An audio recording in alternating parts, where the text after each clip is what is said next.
ونؤمن به ونتوكل عليه ونعوذ بالله من شرور أنفسنا ومن سيئات أعمالنا من يهده الله فلا مضل له ومن يضلله فلا هادي له ونشهد أن لا إله إلا الله وحده لا شريك له ولا وزير له ولا مشير له ولا معين له ولا مثل له ولا مثال له ونشهد أن سيدنا وسندنا ونبينا وشفيعنا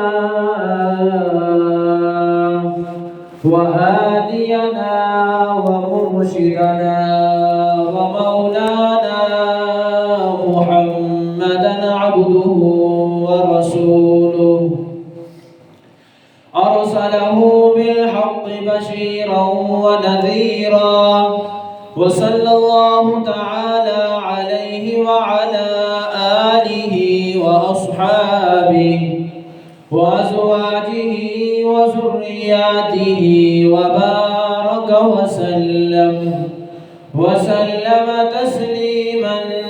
تسليما كثيرا أما بعد فأعوذ بالله السميع العليم من الشيطان الرجيم بسم الله الرحمن الرحيم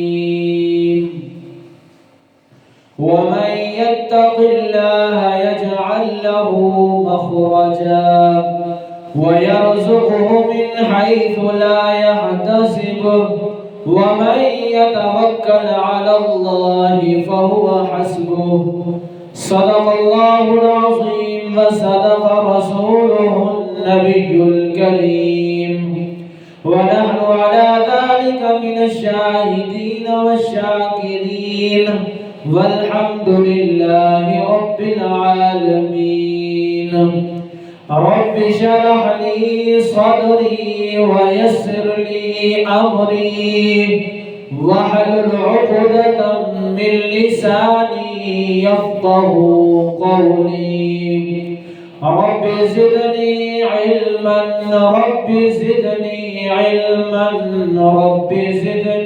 علما اللهم صل على محمد وعلى آل محمد كما صليت على إبراهيم وعلى آل إبراهيم إنك حميد مجيد اللهم بارك على محمد وعلى آل محمد كما باركت على إبراهيم وعلى آل إبراهيم إنك حميد مجيد برادران اسلام بزرگوں اور ساتھیوں میں نے آپ کے سامنے سورۃ طلاق کی آیات کا کچھ حصہ بیان کیا ہے جس کے اندر اللہ تعالی نے ایک ایسی بات بیان فرمائی جس کا پورے دین کا خلاصہ سمجھیں جو لب و لباب ہے اس آیات کے اندر ہے ایک مقام پر رسول اللہ صلی اللہ تعالی علیہ وسلم نے حضرت ابو ذر غفاری رضی اللہ تعالی عنہ کو وصیت فرمائی نصیحت فرمائی کیا نصیحت آپ صلی اللہ علیہ وسلم نے فرمایا ابو ذر کہ میں تجھے نصیحت کرتا ہوں کچھ جو باتیں تجھے تیرے کان میں کہتا ہوں تجھ تک پہنچاتا ہوں، غور سے سن، توجہ سے سن اور اس کے اوپر فکر کر، غور کر اور اس پر عمل کی کوشش کر۔ اتنا ارشاد فرمایا، آپ صلی اللہ علیہ وسلم خاموش ہو گئے، آگے کوئی بات نہیں آئی فرمائی۔ تو حضرت ابو ذر غفاری رضی اللہ عنہ فرماتے ہیں میں انتظار میں تھا کہ کب رسول اللہ صلی اللہ علیہ وسلم مجھے نصیحت فرمائے، میں اس کے اوپر عمل کروں۔ صحابہ اکرام تو شجاعی تھے، اس بات کو چاہتے تھے کہ کوئی آپ صلی اللہ علیہ وسلم کا فرمان ہم تک پہنچے اور ہم اس کے اوپر عمل کریں، اور ہر وقت تیار رہتے تھے، ان کو کسی چیز کی اور فکر نہیں تھی۔ فکر تھی تو رسول اللہ صلی اللہ علیہ وسلم کے فرمان کی فکر تھی کہ آپ صلی اللہ علیہ وسلم کی زبان اطہار سے نکلے الفاظ اور ہمیں کوئی ایسی نصیحت مل جائے، کوئی ایسی بات مل جائے جو ہم پلے باندھ لیں اور ہماری آخرت بھی بن جائے، دنیا بھی اس سے بن جائے۔ آج ہم ہی ہیں جو بے فکر، لاپرواہ اور کہلی، کسلان، سست بیٹھتے ہیں اور سست ہو کے رہتے ہیں۔ دین کے معاملات کے اندر دنیا کے لحاظ سے تو ہم سب سے آگے ہیں، پہلے نمبر پہ ہمارا نمبر آتا ہے، لیکن دین کے لحاظ سے نماز کا وقت ہو یا کوئی اور معاملہ ہو دین کا، اس کے اندر ہم سست ہیں، ہمارا جی نہیں چاہتا، ہم جی کہاں چاہتا ہے جی ایسے معاملات کرنے میں۔ آج کل دور ایسا ہے، کہتے ہیں جی آج تو بہت اوپر جا چکے ہیں لوگ، کہاں کے کہاں پہنچ چکے، مسجد میں جانا ہمارا جی نہیں چاہتا۔ آج بازاروں میں جاؤ تمہیں رونقیں ملیں گی، بازاروں میں جاؤ دکانیں بھری تمہیں نظر آئیں گی، ایک اللہ کا گھر ہے جو مسجد ہے جو ویران نظر آئے گی، جس کے اندر مسلمان آنا پسند ہی نہیں کرتا، حالانکہ اسی کے اندر اللہ نے سب کچھ رکھا ہے، اسی مسجد کے اندر اللہ نے سب کچھ رکھا ہے، جو تمہیں لینا ہے یہیں سے مانگ، یہیں آ کے سر جھکا، اللہ سے مانگ، اللہ تجھے عطا کر دے گا۔ عزیز دوستو، سیدنا ابو ذر غفاری رضی اللہ عنہ انتظار میں تھے، دوسرا دن آیا، رسول اللہ صلی اللہ علیہ وسلم نے پھر یہی ارشاد فرمایا، ابو ذر تجھے میں کچھ وصیت کرتا ہوں، کچھ نصیحتیں کرتا ہوں، اس کے اوپر عمل کر، غور سے سن اور کوشش کر عمل کی۔ تو فرماتے ہیں یہی بات پھر آپ صلی اللہ علیہ وسلم نے فرمائی، پھر خاموش ہو گئے۔ دوسرا دن بھی ایسے گزر گیا انتظار میں، فرماتے ہیں تیسرا دن پھر آیا، پھر آپ صلی اللہ علیہ وسلم نے فرمایا ابو ذر تجھے میں نصیحت کرتا ہوں، توجہ سے سن، غور کر اور اس پر عمل کی کوشش کر، تیری دنیا بھی بن جائے گی، آخرت بھی بن جائے گی۔ فرماتے ہیں تیسرا دن ایسے ہی گزر گیا، یہ بات کی آپ خاموش ہو گئے۔ عزیز دوستو، حدیث پاک کے اندر آتا ہے سیدنا ابو ذر غفاری رضی اللہ فرماتے ہیں 6 دن ایسے ہی گزر گئے، آپ صلی اللہ علیہ وسلم یہی فرماتے ابو ذر تجھے نصیحت کرتا ہوں، اس کے اوپر کوشش کر، عمل کی، توجہ سے سن اور غور کر، فکر کر اس کی۔ تو آپ خود سوچو جو آپ صلی اللہ علیہ وسلم بار بار یہ فرما رہے ہیں، اس بات کی اہمیت کتنی ہوگی، وہ بات کتنی بڑی ہوگی۔ 6 دن تک آپ صلی اللہ علیہ وسلم متواتر لگاتار یہی فرماتے رہے کہ توجہ کرنا، غور سے سننا، عمل کی کوشش کرنا، ابو ذر تیرا سب کچھ بن جائے گا۔ فرماتے ہیں 7واں دن آیا، آپ صلی اللہ علیہ وسلم نے وہ نصیحت بیان فرمائی۔ کیا بات تھی؟ آپ صلی اللہ علیہ وسلم نے فرمایا اپنے ظاہر اور باطن میں تقوی اختیار کر، اپنے ظاہری اور باطن کے اندر تقوی اختیار کر، پرہیزگاری لیا۔ ایک نصیحت، دوسری نصیحت فرمائی اے ابو ذر کسی کے سامنے ہاتھ مت پھیلانا، دنیا مت مانگنا، حاجت مت مانگنا کسی سے، یہاں تک فرمایا تیرا کوڑا زمین پر گر جائے اور تو سواری پہ ہو تو اس کو اٹھانے کے لیے بھی کسی کو مت کہے کہ مجھے گھوڑا اٹھا کر مجھے دے دو، بلکہ خود اتر کر اپنے ہاتھوں سے اٹھا، کسی کے سامنے ہاتھ مت پھیلانا۔ تیسری بات ارشاد فرمائی اے ابو ذر کہ کسی کی امانت کو اپنے پاس مت رکھنا۔ کیوں؟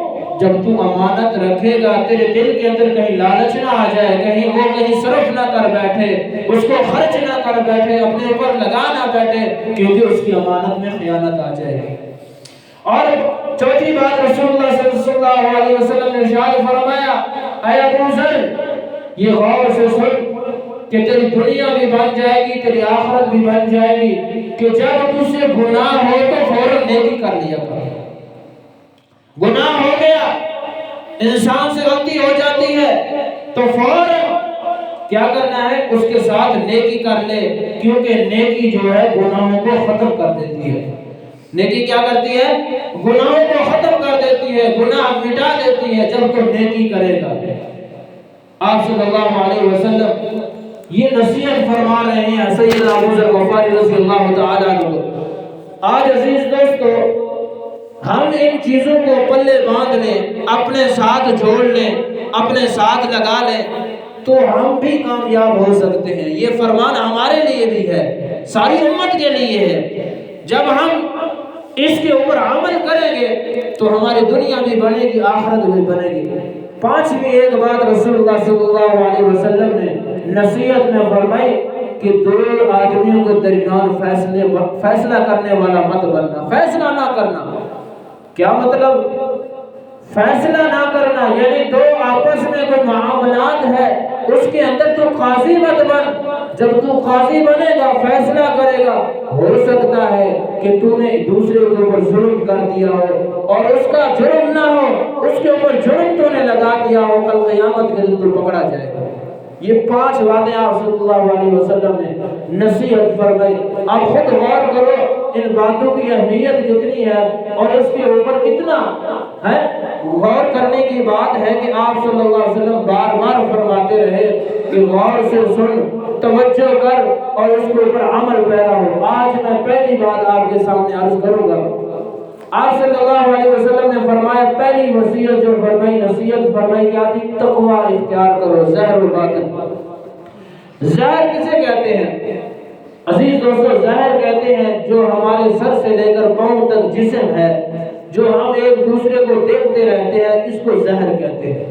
یہ زہری اعضاء، یہ جوارے جو ہمیں نظر آ رہے ہیں، ان کو زہر، اس کے اوپر تقوی اختیار کرو۔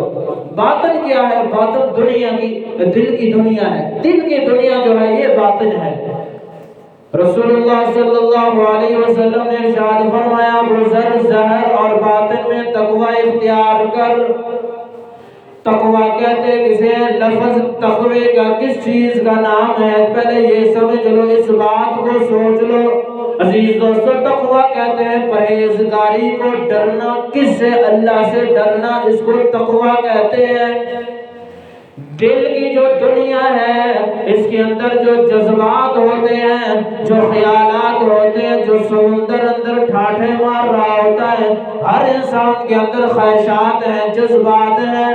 اور عزیز دوستو 2 طرح کے جذبات اور خیالات جو انسان کے دل کے اندر ابھرتے ہیں، ایک ہوتے ہیں نیک صالح، ایک ہوتے ہیں برے جذبات کہ گناہ کا جذبہ اٹھا، کسی کے اوپر ظلم کا جذبہ اٹھا، دل کے اندر بات اٹھتی ہے، پھر یہ جو اعضاء و جوارے ہیں عمل میں اس کو شکل لاتے، عملی شکل لاتے ہیں کہ جب دل کے اندر بات اٹھی کہ کسی کی عزت پہ ہاتھ اٹھانا ہے، عزیز دوستو پہلے دل میں بات ابھرتی ہے، پھر یہ چل کر جاتا ہے، ان پاؤں سے کام لیتا ہے، پھر ہاتھ آگے بڑھا کر اس ماں کی طرف، اس بہن کی عزت پہ ہاتھ ڈالتا ہے۔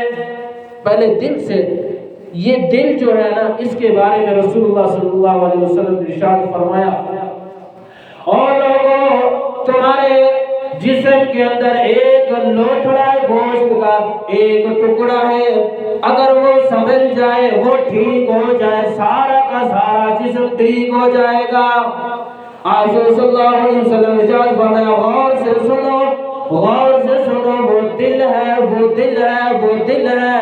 3 مرتبہ یہی ارشاد فرمایا، جب تمہیں جسم کا یہ گوشت کا ٹکڑا جو تمہارا دل ہے ٹھیک ہو جائے، سارے اعضاء ٹھیک ہو جائیں گے۔ عزیز دوستو یہ جو جذبات ابھرتے ہیں، جب برائی کے کوئی جذبہ ابھرے، فوراً تیرے دل کے اندر اس رب کا خوف آ جائے، جب اللہ سے تو ڈرے گا، جب خوف خدا تیرے دل میں آئے گا، عزیز دوست تجھ سے برائی نہیں ہو سکتی، اللہ تعالیٰ تیری راہ ہموار فرما دیں گے، نیکی کی طرف تو بڑھتا چلا جائے گا، برائیوں سے بچتا چلا جائے گا۔ ایک جذبہ نیکی والا، مثلا کسی نے دل کے اندر ارادہ کیا، کسی کالونیوں کے اندر، کسی ٹاؤن کے اندر جگہ خرید کر اس نے دل کے اندر ارادہ کیا یہاں پہ میں اللہ کا گھر بنواؤں، یہاں پہ یہ مسجد تعمیر ہوگی، بڑا خوبصورت عالی شان گھر بنے گا، اللہ اس اکبر یہ جب گھر آباد ہوگا، اس گھر کے اندر چھوٹے چھوٹے بچے قرآن کریم کی تلاوت کریں گے، یہ بھی ایک جذبہ ہے، دل کا ایک ارادہ ہے، خیال ہے۔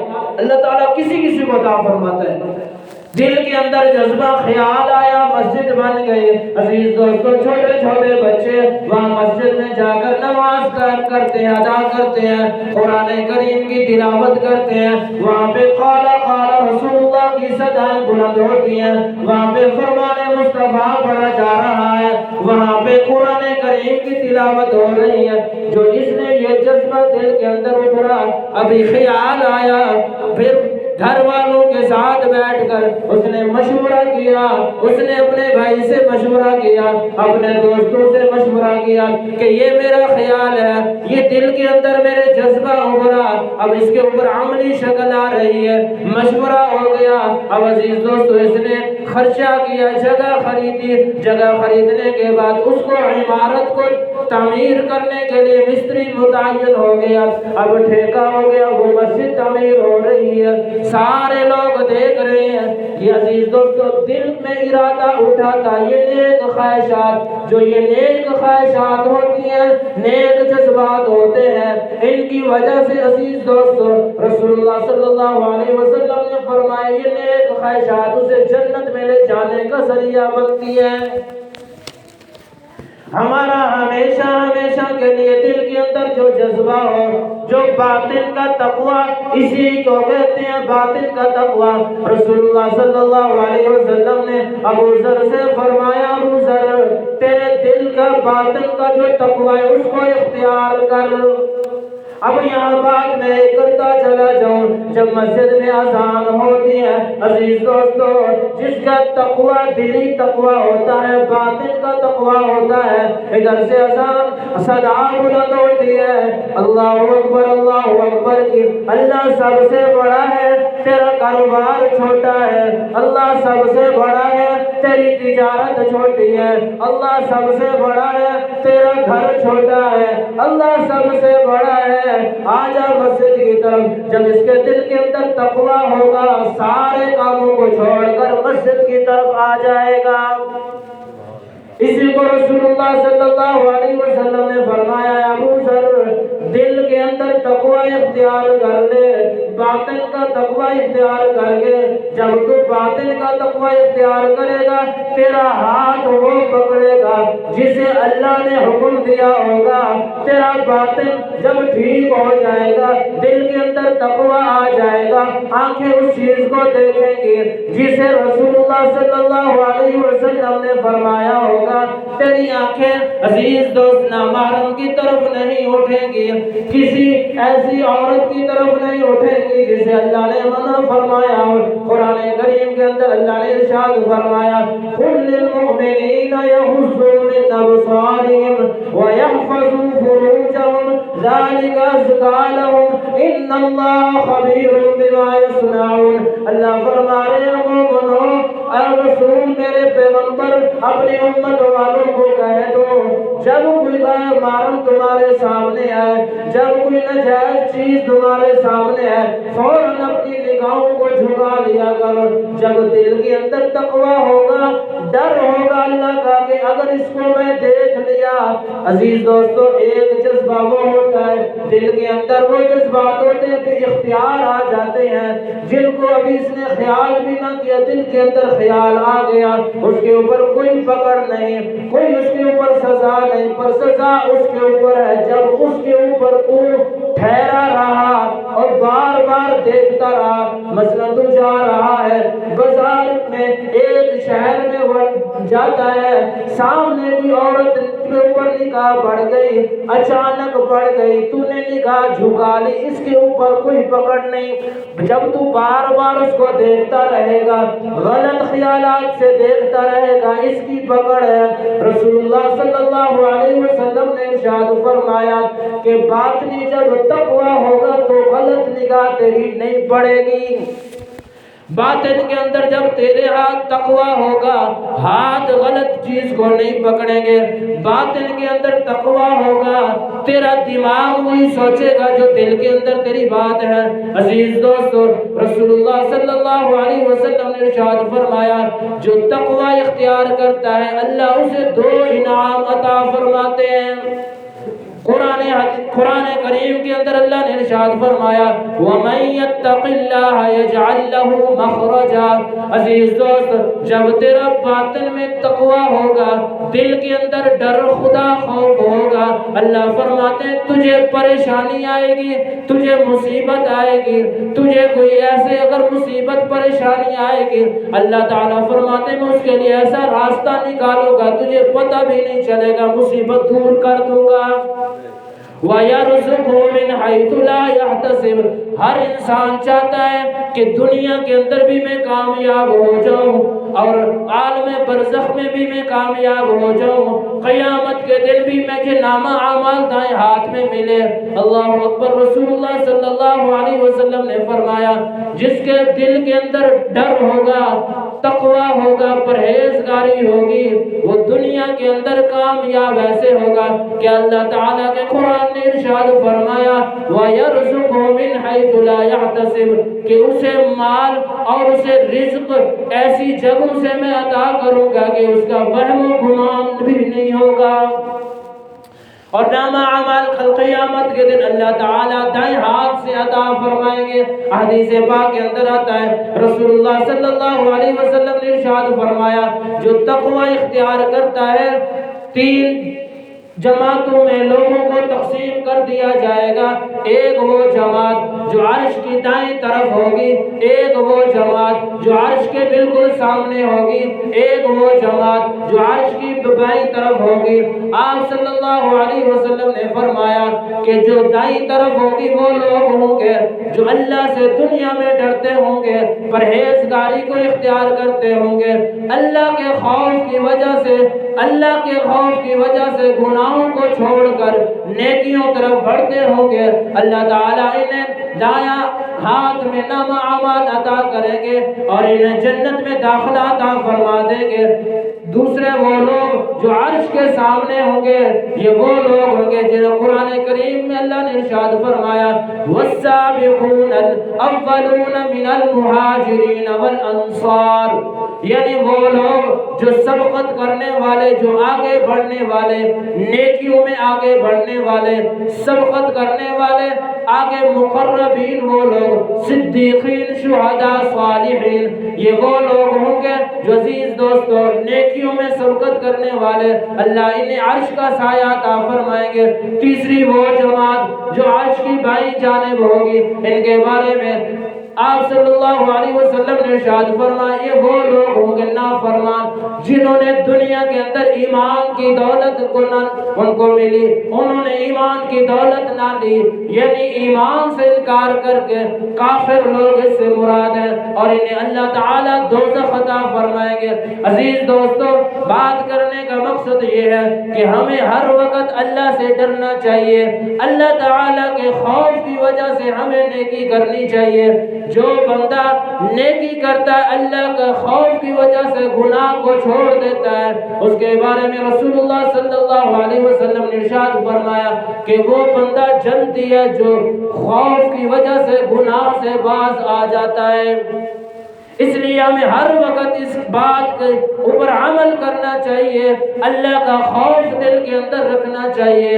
اللہ کے خوف جب ہمارے دل کے اندر ہوگا، ہمارا باطن ٹھیک ہوگا، ہمارا ظاہر بھی ٹھیک ہو جائے گا۔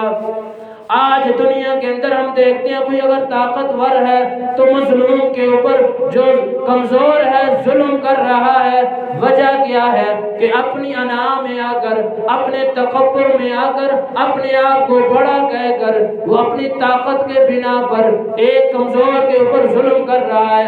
اسے نہیں خبر کہ یہ جو تجھے طاقت ملی ہے، یہ جو تجھے قوت ملی ہے، اس رب نے عطا کی ہے۔ اس قوت کو اس کے اوپر مت چلا جس کو اللہ نے کمزور بنایا ہے۔ اللہ اگر چاہتے تو اسے بھی طاقتور بنا دیتے۔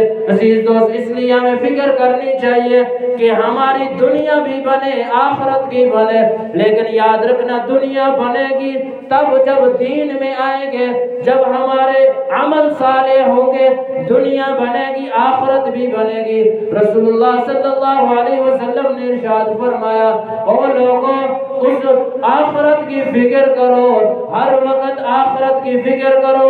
عزیز دوستو، اس سے بعد یہ ایک میں عرض کرتا چلوں، ہمارے جو ولی تھے، جو بڑے اولیاء اللہ تھے، جو مقربین لوگ تھے، وہ اس چیز کا فکر کیا کرتے تھے جب دل کے اندر کوئی برا خیال آتا، کوئی معصیت آتی، فوراً اپنے ہاتھ کو گرم آگ کی طرف بڑھاتے اور فرماتے، اے بندہ ناچیز، دل کے اندر غلط ارادہ کر کے بیٹھا ہے، گناہ کے اوپر تلا ہوا ہے، اس رب کی نافرمانی کر رہا ہے، آخرت میں تو بتا جہنم کی آگ کو کیسے برداشت کرے گا؟ آج دنیا کی آگ کو تو برداشت نہیں کر سکتا، اس کی گرمی کو برداشت نہیں کر سکتا، اس کی تپش کو برداشت نہیں کر سکتا، جسے اللہ نے قرآن کریم کے اندر ارشاد فرمایا کہ اس کی جو گرمی ہے، اس کی جو تپش ہے، دنیا کی آگ سے 70 گنا زیادہ ہے۔ اس لیے ہمیں عزیز دوستو ہر وقت فکر کرنی چاہیے کہ ہماری دنیا بن جائے، آخرت بن جائے، تب بنے گی جب رسول اللہ صلی اللہ علیہ وسلم کے فرمان کے اوپر آئیں گے، جب آپ صلی اللہ علیہ وسلم کی ان وصیتوں کے، ان نصیحتوں کے اوپر عمل کریں گے جو آپ صلی اللہ علیہ وسلم نے ابو ذر سے فرمایا، اے ابو ذر، میری یہ نصیحت ہے کہ تقوی کو اختیار کر، تیرا ظاہری بھی ایسا ہو کہ جسے اللہ تجھ سے محبت کرے، تیرا باطن بھی ایسا ہو جسے اللہ پسند کرے، نہ تو ایسا ظاہری بننا باطنی کہ تجھ سے اللہ نفرت کرے، ایسا نہ ہو کل قیامت کے دن تو پکڑ میں آ جائے، کیونکہ رب کی پکڑ بڑی سخت ہے، ان بطش ربک لشدید، جب وہ پکڑنے پہ آتا ہے کوئی اسے چھڑا نہیں سکتا۔ عزیز دوستو، اس لیے رسول اللہ صلی اللہ علیہ وسلم نے ارشاد فرمایا، جب کوئی مومن بندہ اللہ کے حضور گناہوں کی شرمندگی کی وجہ سے اللہ سے معافی مانگتا ہے، اللہ اس کے سارے گناہوں کو معاف فرما دیتے ہیں۔ ہر انسان گناہ کرتا ہے، گناہ ہوتا ہے، میں کیا کہوں، بڑا سا بڑا ولی کیوں نہ ہو گناہ سرزد ہو جاتا ہے۔ صرف انبیاء معصوم ہے، انبیاء کے علاوہ کوئی اور معصوم نہیں، غلطی ہو جاتی ہے، گناہ ہو جاتا ہے، پر سب سے بہترین خطا کار، سب سے بہترین گناہ گار وہ شخص ہے جو گناہ کرنے کے بعد اللہ سے معافی مانگ لے۔ حضرت موسیٰ علیہ السلام، اب اللہ اکبر، اللہ نے فرمایا موسیٰ اپنی قوم کو ایک بات کہہ دو، ایک بات پہ عمل کر لے، دنیا بھی بن جائے گی، آخرت بھی بن جائے گی۔ حضرت موسیٰ علیہ السلام نے عرض کی، اللہ کون سی بات ہے بتاؤ؟ اللہ فرمانے لگے کہ اپنی امت کے لوگوں کو کہہ دو کہ کسی کی حق تلفی مت کریں، کسی یعنی اپنے جو حقوق العباد ہیں، جو بندے ہیں، ان کے دوست ہیں، احباب ہیں، جن کے ساتھ رشتہ داری ہے نہیں ہے، کوئی اس کے ساتھ تعلق ہے یا کہ نہیں ہے، اس کے اوپر ظلم نہ کرے، اس کا حق نہ دبائے، وہ کامیاب ہے۔ حضرت موسیٰ علیہ السلام نے عرض کیا، اللہ اگر وہ دنیا سے چلے گئے ہوں، جن کا حق دینا ہے تو پھر کیا کریں؟ اللہ نے فرمایا پھر 3 کام کر لیں، میں ان کو کل قیامت کے دن کامیاب کر دوں گا۔ وہ 3 کام کون سے ہیں؟ سب سے پہلا کام کہ جب گناہ ہو جائے اس کے اوپر توبہ کریں، دوسرا کام زبان کے اوپر استغفار ہو، تیسرا کام کہ آنکھوں میں رونا آ جائے، جب اللہ سے دعا کرے توبہ کرے آنکھوں میں آنسو آ جائے، اگر رونا نہیں آتا رونے جیسی شکل بنا لے۔ رسول اللہ صلی اللہ علیہ وسلم نے ارشاد فرمایا یہ جو ایک آنسو گرا جو ندامت کا تھا، اللہ سے معافی مانگنے کے لیے اس نے گرایا، اللہ تعالیٰ اس کی برکت سے اس کے سارے گناہ معاف فرما دیں گے۔ حدیث پاک کے اندر آتا ہے ایک شخص جنت کے دروازے پہ کھڑا جنت کے ایک محل کو دیکھ رہا ہوگا، بہت ہی عالی شان محل، بہت ہی نرالا محل، بڑا اعلیٰ عالی شان بہت عمدہ محل کو دیکھ کر اس کے دل کے اندر بات آ رہی ہے، کہہ رہا ہے کہ یا اللہ یہ محل تو کسی مقرب کا نظر آ رہا ہے، کسی شہید کا ہوگا، کسی نبی کا ہوگا، کسی اللہ کے ولی کا ہوگا۔ ساتھ فرشتہ کہے گا اے اللہ کے بندے یہ محل تو بھی حاصل کر سکتا ہے، وہ کہے گا میں کیسے حاصل کر سکتا ہوں؟ اللہ اکبر، وہ فرشتہ کہے گا کہ تیرا حق فلانے کے اوپر ہے تو اس کو معاف کر دے کہ اللہ تعالیٰ یہ محل تجھے بھی عطا کر دیں گے۔ فرماتے ہیں حدیث پاک کے اندر آتا ہے وہ فوراً راضی ہو جائے گا اور اس کے اوپر کیا کہے گا کہ وہ محل مجھے دے دے یا اللہ مجھے دے دے کہ میں نے اسے معاف کر دیا۔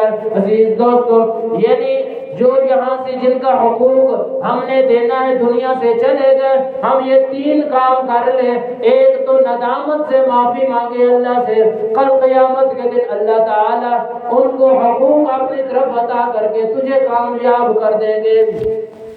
اس لیے ہمیں چاہیے عزیز دوستو دین کے اوپر 100% ہم آ جائیں، اپنے وقت کو دین کے اوپر زیادہ سے زیادہ صرف کریں، گزاریں، زیادہ سے زیادہ اس چیز کو عمل میں لائیں، کوئی ایسی نافرمانی ہم سے نہ ہو جس سے اللہ کا قہر اور غضب نازل ہو۔ پہلی امتوں کو کیا تم نہیں دیکھتے؟ پہلی جو امتیں آئی بڑی بڑی طاقتور امتیں آئی، بڑے بڑے پیسے والے آئے، اپنے آپ کو بہت کچھ کہنے والے، جب اللہ کی پکڑ آئی کوئی ان کو چھڑا نہ سکا۔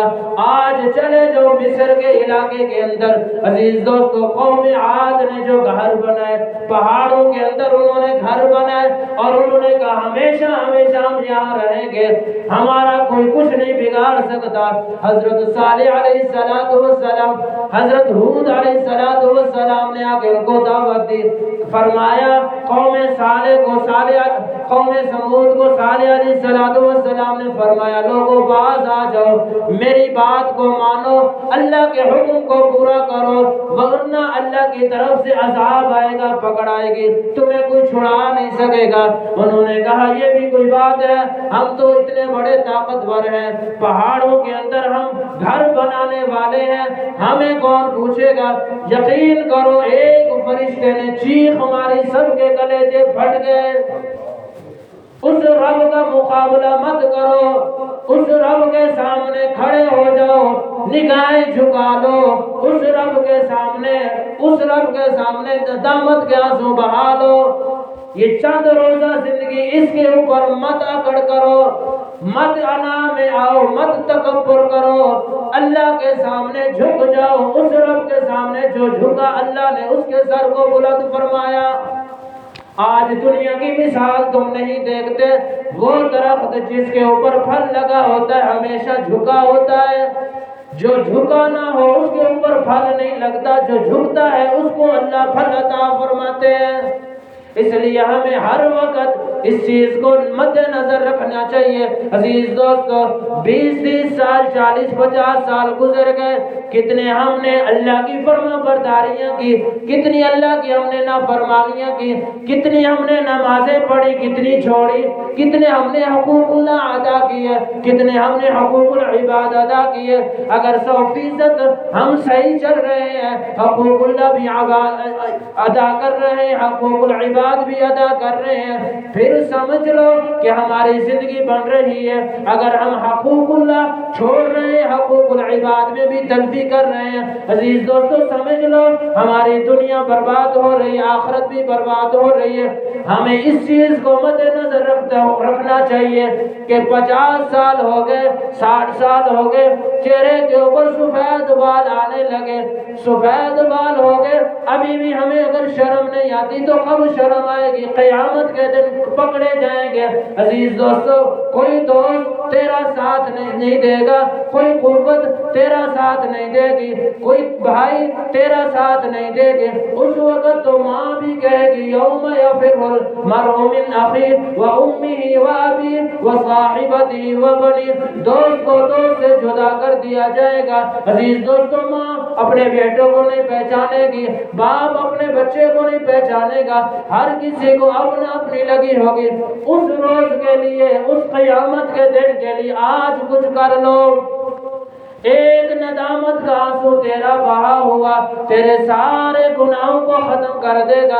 یاد رکھنا آج اگر یہ زندگی اسی طرح غفلت کی گزارتا رہا، گناہوں میں ڈوبا رہا، اللہ کی نافرمانیاں کرتا رہا، کل قیامت کے دن ساری مخلوق وہاں جمع ہوگی، ساری امتیں جمع ہوگی، اس وقت جو شرمندگی اٹھانی پڑے گی، پھر تجھے پتا چلے گا کہ دنیا میں کیا کر کے آیا ہوں۔ آج کچھ نہ کچھ کر لے، آج کچھ نہ کچھ کما لے، آج کچھ نہ کچھ اللہ سے صلح کی کوئی ایسی ادا بنا لے، کوئی ایسی آرزو کر لے، کوئی ایسا عزیز دوستو ایسا کام کر کے چلا جا کہ تو چلا جائے تیرے لیے کار خیر بن جائے، تو چلا جائے لوگ اچھے الفاظ سے بیان تجھے یاد کریں، تو چلا جائے تیرا بچہ تیرا بیٹا بڑا ہو کر تیرے لیے دعائیں مغفرت کرے، تو خبر میں چلا جائے تیرے لیے تیری اولاد اللہ اکبر متا تیرے لیے دعائیں کریں، تیرے لیے ہاتھ اٹھاؤ گا دعائیں کریں۔ کتنے لوگ ایسے تھے جب دنیا سے گئے تو پیچھے سے سارے کے سارے رونے والے یہ کہہ رہے تھے اے اللہ تو نے اسے اٹھا لیا، ہمارا پیٹ اس کی وجہ سے پل رہا تھا، اے اللہ تو نے اسے اٹھا لیا، ہم اس کی وجہ سے جی رہے تھے۔ عزیز دوستو یہ نہ ہو کہ تو یہاں دنیا سے جائے لوگ خوشیاں تالیاں بجائے اور یہ کہیں شکر ہے وہ ظالم آج چلا گیا، وہ میرے اوپر اتنا ظلم کرتا تھا، ٹھنڈا سانس بھرے اور شکر ادا کرے۔ عزیز دوست تجھے تو ایسا بننا چاہیے کہ تو دنیا سے جائے لوگ تیرے لیے دعائیں استغفار کریں، ہمیں ایسا ہی بننا چاہیے۔ ہم دنیا کی جیسے فکر کرتے آخرت بھی کی ہم فکر کریں۔ عزیز دوستو خبر میں تنہا جانا ہے، کسی نے ساتھ نہیں جانا، ساتھ جائے گا تو یہ قرآن جائے گا، ساتھ جائے گا تو نیک صالح اعمال جائیں گے، ساتھ جائے گا تو عزیز دوستو تیرے ہاتھ کا دیا ہوا کسی کو یہ ساتھ جائے گا، ساتھ جائے گا۔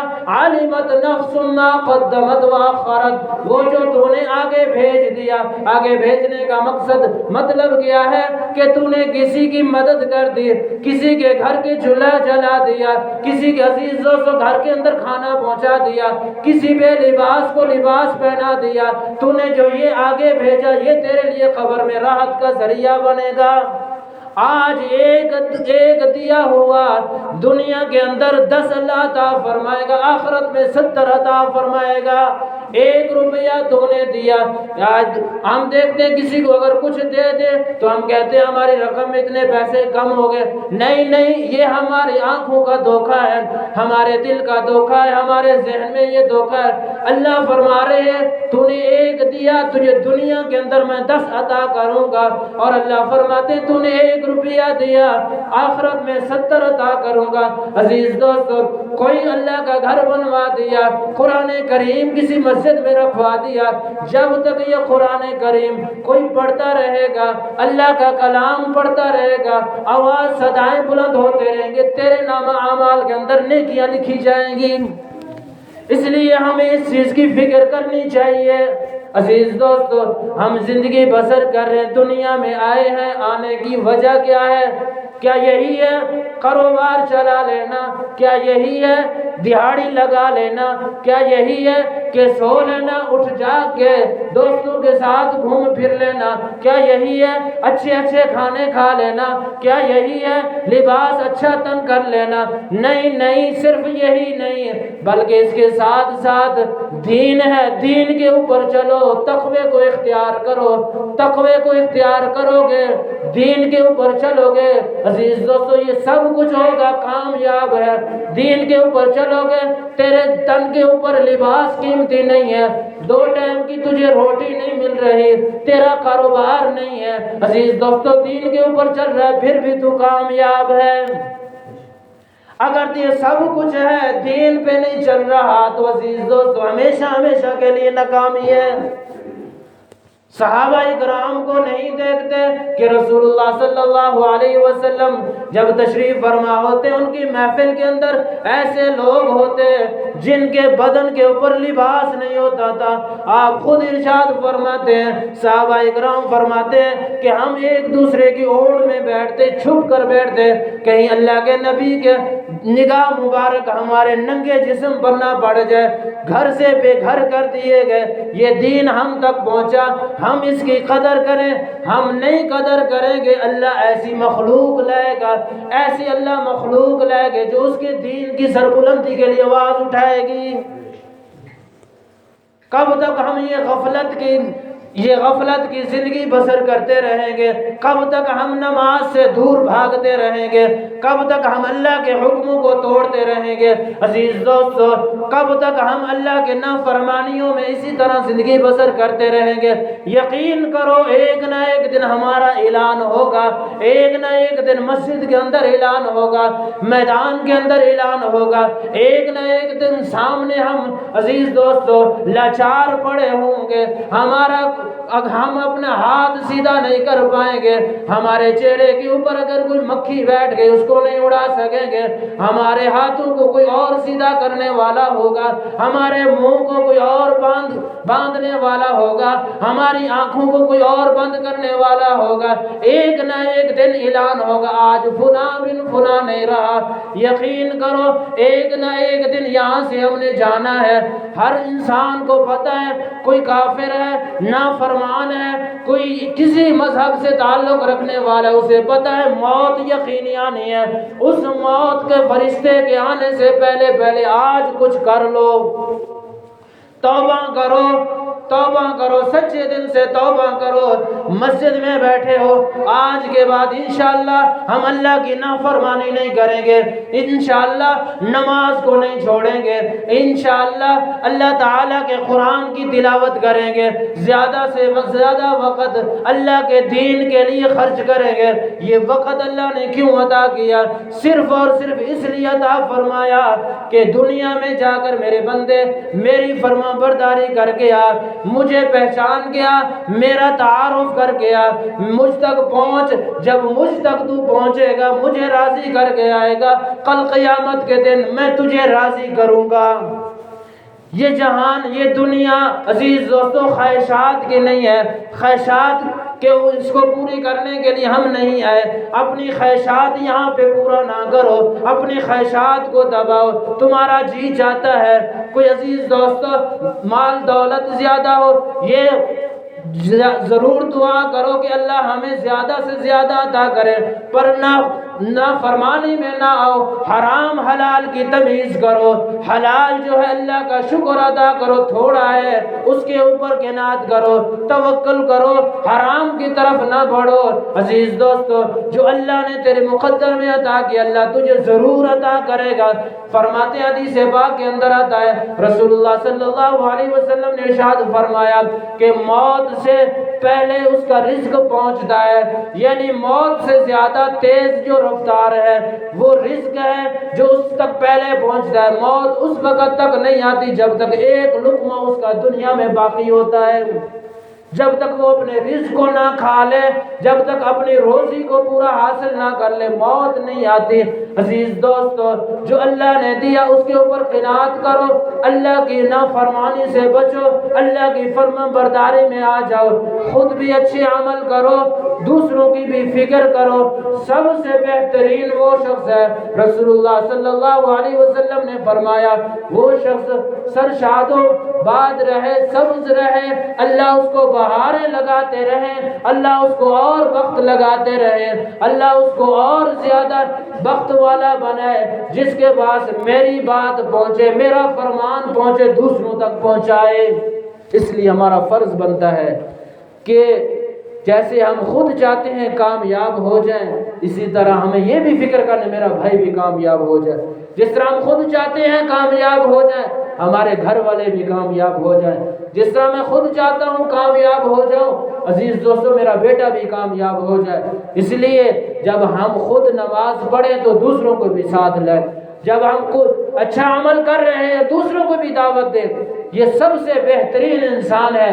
انہی لوگوں کے بارے میں قرآن کریم کے اندر اللہ نے ارشاد فرمایا، کنتم خیر امۃ اخرجت للناس تأمرون بالمعروف وتنہون عن المنکر وتؤمنون باللہ، تم بہترین امت ہو کہ لوگوں کے اچھائی کے لیے نکالے گئے ہو، بھیجے گئے ہو۔ اللہ نے ہمیں بھیجا ہے، ہم خود نہیں آئے، اللہ نے ہمیں بھیجا ہے، اللہ نے ہمیں چنا ہے۔